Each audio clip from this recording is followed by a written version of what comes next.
Standard 8 Subject General Science Lesson number 12 Introduction to Acid and Base.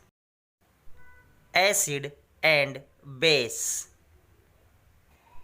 If you have given a lemon juice and soap water in two different beakers, will you be able to list the difference between the two? Lemon juice tastes very sour. Soap water tastes slightly bitter. Please don't try to taste it. Just trust me, it tastes slightly bitter. Is this a major difference between the two? Yes. Taste is the important parameter as it takes us to the important chemical property. Why the lemon juice tastes sour and why does soap water taste bitter? Any idea? The answer lies in the nature. Lemon juice is an acid while soap is a base. We use various types of foodstuff daily. Some of them are acidic or some of them are basic in nature.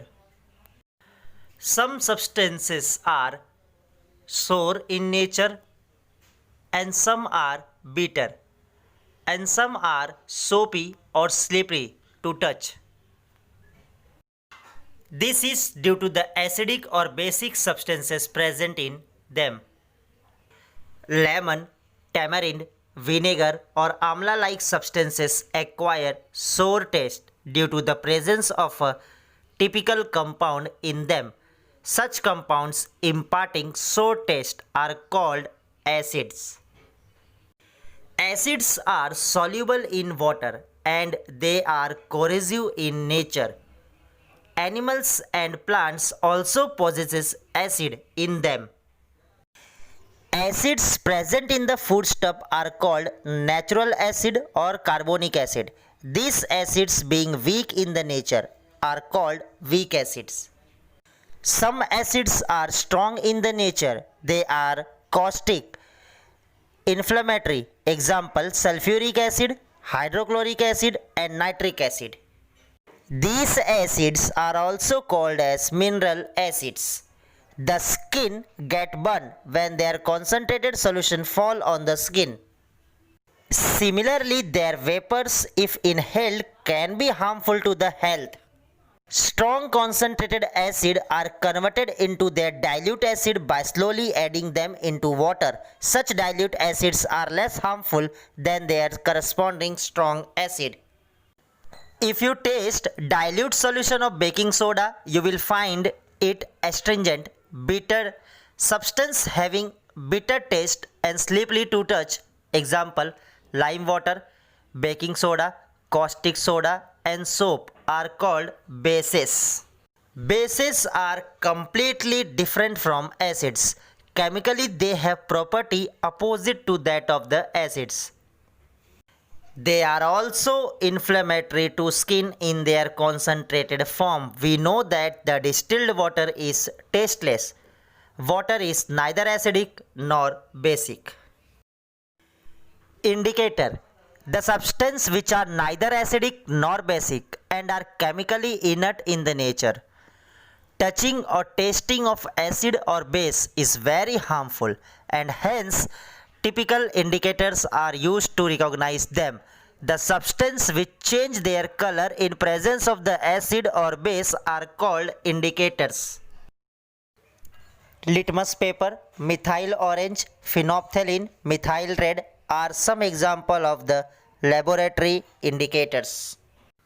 In the laboratory, litmus paper is mainly used to test alkaline or base. This paper is made by an extract of the lichen plant. It is red or blue color. Blue litmus paper turns red on dipping in the acid and red litmus turns blue by alkali.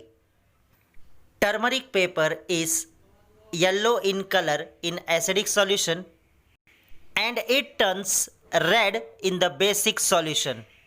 Methyl orange indicator becomes pink or red in the acid and yellow in the alkali.